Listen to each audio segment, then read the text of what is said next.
भी पाले ना, उस पर भी इतना ही खर्चा आता है। इंसान के लिए बिजली देगा तो इलाज नहीं करवा सकता, इलाज करवाएगा बच्चे को नहीं पढ़ा सकता, बच्चे को पढ़ाएगा तो घर का खर्चा नहीं चला सकता। और आपको आमदन के ज़राए कहीं से नज़र नहीं आ रहे कि यार अगले 6 महीनों में मेरा कारोबार अच्छा हो जाएगा, मैं जहाँ नौकरी कर रहा हूँ मेरी तनख्वाह बढ़ जाएगा, कुछ नज़र नहीं आ रहा। लेकिन हर चीज़ की कीमतें बढ़ती जा रही हैं, हर चीज़ की कीमतें बढ़ जाए, तो इसका मतलब ये है कि ये मुल्क जो है बहुत बड़े बहरान का शिकार है। और ये बहरान जो है इसलिए भी बढ़ रहा है कि इसको चैलेंज करने वाला कोई नहीं,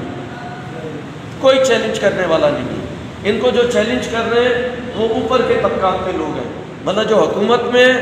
वो भी उसी तबके के हैं, बड़े तबके के लोग हैं। जो उसको चैलेंज कर रहे हैं अपोजिशन में वो भी बड़े तबके के लोग हैं। सिंध में अगर जो सूरत हाल है, सूबाई हुकूमत जो कर रही है वो आपके सामने है कि उसने क्या किया। कोविड आया जब, जिसको हम कोरोना कहते हैं, इन्होंने कहा खरबों रुपया अरबों रुपया लोगों की उसके लिए रखा गया, किसी के घर के अंदर 1 रुपया नहीं आया। 1200 अरब रुपया इन्होंने रखा कि जी हम लोगों को देंगे जो बेरोजगार हैं, एक बंदे तक पैसा नहीं पहुंचा। गवर्नमेंट ऑफ सिंध ने कहा हम पता नहीं 800 अरब रुपया हम रख रहे हैं, किसी को नहीं पहुंचा। उन्होंने कहा जी हम रिलीफ के लिए दे रहे हैं, लोगों को राशन बैग दे रहे हैं, लोगों को नहीं पहुंचे। कोविड आया, कोविड ख़त्म, ये हुआ, कोरोना चल रहा है, उसके बाद बारिशें हुई, तबाही हो गई, शहरों में देहातों में तबाही हो गई, फसलें तबाह हो गई, कपास की फसल तबाह हुई, सारा हशर नशर हो गया, लेकिन कोई मदद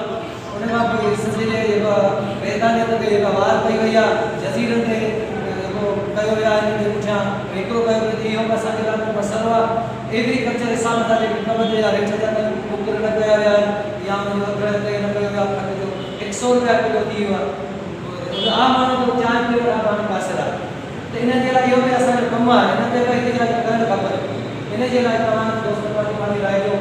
तमाम किते किते के सब हर दोस्त पार्टी दे मिला तो किते किते करा सके तो पांच नहीं दे मैं करता है तकनीका दलाई का दिलार दलाई